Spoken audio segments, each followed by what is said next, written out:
잘못하더라도 튀기고 있고 잘못하더라도 다른 길로 인도해가지고 애를 쓰고 때로는 혼내주기도 하고 때로는 사람으로 보듬어주기도 하고 때로는 회초리에 들기도 하고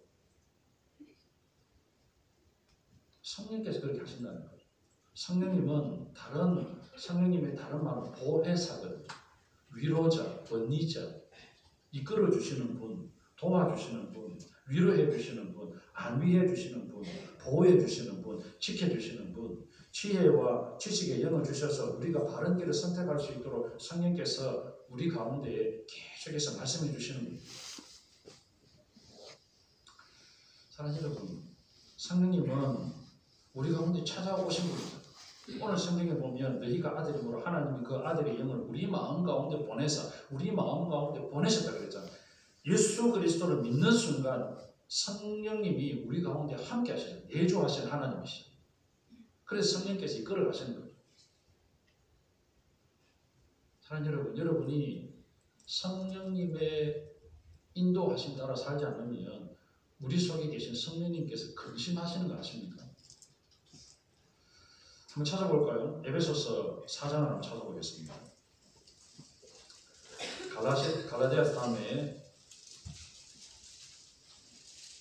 있습니다. 갈라디아 바로 뒷부분에 에베소서 4장 30절. 에베소 4장 30절 같이 한번 읽어보겠습니다. 시작. 하나님의 성령을 근심하게 하지 말라. 그 안에서 너희가 구원의 날까지 인치심을 받았느니라.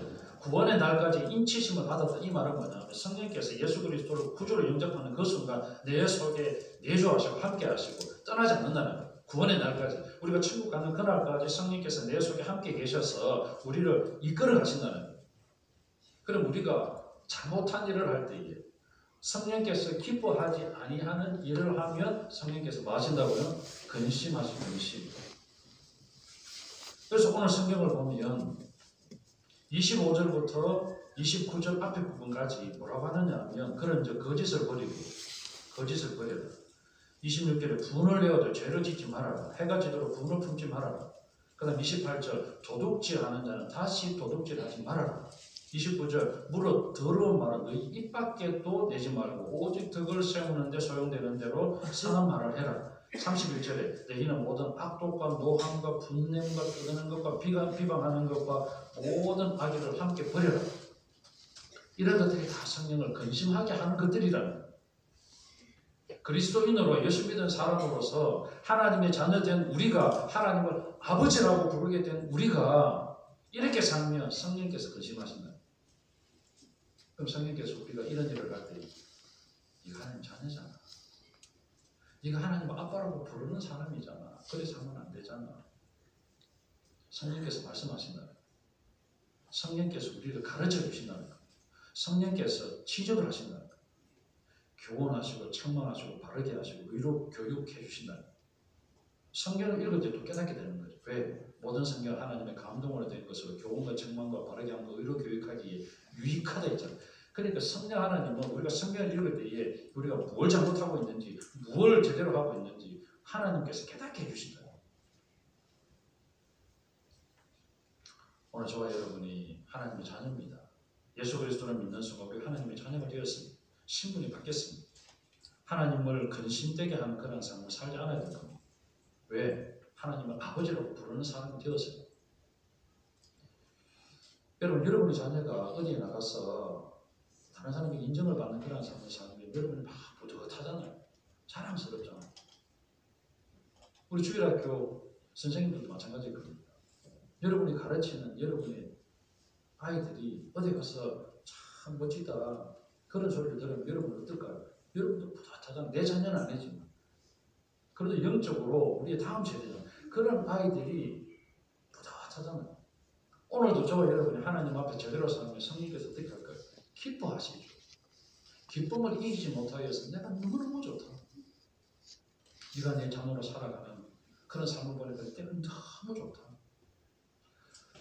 사랑하는 여러분, 성령님은 오늘 우리로 하여금 분별의 영을 주십니다. 지혜의 영을 주십니다. 지식의 영을 주십니다. 이 세대를 분별하며 살아갈 수 있도록 하나님 정확하게 우리를 인도하십니다. 그래서 구원을 어떻게 받는지 로마서 1장 11장부터 11장까지 어떻게 우리가 구원받게 되는지를 이야기해 준 성경이 로마서 1장부터 11장입니다. 그리고 12장부터 15장까지는 구원받은 백성이 어떻게 살아가야 되는가, 그 부분을 로마서 12장부터 기록을 했거든요. 12장 1절에 보면 뭐라고 기록하느냐 하면 이렇게 기록합니다. 그러므로 형제들아, 내가 하나님의 모든 자비하심으로 너희를 권하노니 너희 몸을 하나님이 기뻐하시는 거룩한 산 제물로 드려라. 이는 너희가 드릴 영적 예배니라. 우리의 몸을 하나님이 기뻐하시는 거룩한 산 제물이 될 수 있도록 살아내라는 거예요.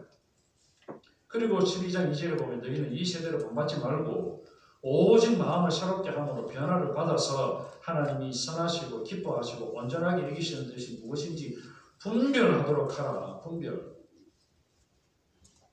뭘까요? 분별이 구별이죠. 분별이 구분이죠. 분별하게 사는 사람이 거룩한 사람이거든. 우리가 예수 믿지 아니하는 사람들과 함께 섞여서 살아가고 있습니다. 오늘 우리가 예배를 드리고 여러분이 내일부터 또 사회 가운데 살고 있잖아요. 직장 생활을 하든 누구를 만나든 어쨌든 우리가 예수 믿지 않는 사람들과 섞여서 살아가고 있습니다. 그런데 하나님께서 구원받은 사람에게 주시는 메시지가 뭐냐면 너희는 이 세대를 뭐하지 말고 본받지 말아라. 본받지 말아라고 하는 건 영향력을 자꾸 받을 수밖에 없잖아요. 저와 여러분이.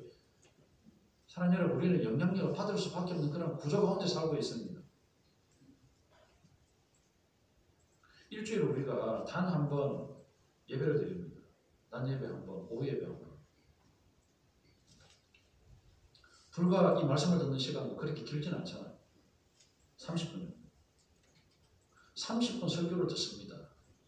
그리고 여러분이 성경을 읽는 그런 시간을 합하보면 매일 아침 여러분 성경을 뭐 10시간, 20시간 읽는 것도 아니잖아요. 그런데 우리는 이 세대의 영향을 받고 있어요. TV를 보는 시간은 성경을 읽는 시간보다 훨씬 많습니다. 스마트폰을 들고 있는 시간은 말씀을 듣는 시간보다 훨씬 더 많습니다. 그럼 뭐가 우리의 마음을 주장할까요? 스크린입니다. 스크린, 조그마한 스크린. 영향을 받을 수밖에 없습니다. 여러분이 친구들과 이야기할 때 영적 이야기를 합니까? 잘 안 합니다.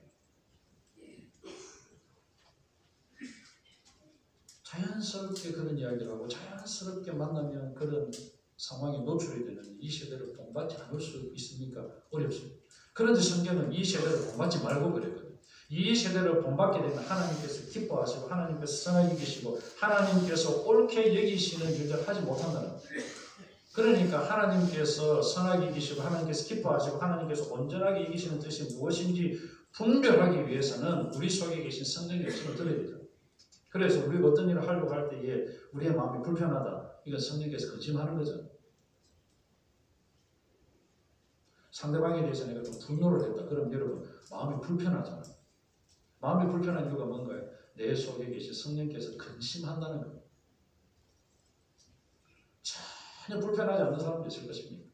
화를 내고 해도 마음이 막 통쾌하고 속도 시원하고 그런 사람은 하나님의 자녀가 아닐 수 있습니다.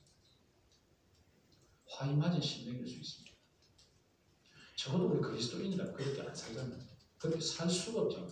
왜? 마음이 불편하면 성령께서 근심하시니까. 그것이 바로 우리가 하나님의 자녀가 되었던 증거입니다. 이제 말씀을 정리하고 싶습니다. 하나님을 우리가 아버지라고 부를 수 있게 된 이유 두 가지는 첫 번째, 예수 그리스도를 우리에게 보내주셔서 우리의 모든 죄를 용서해 주셨기 때문에 그렇습니다. 우리를 하나님의 자녀로 삼아 주셨어요.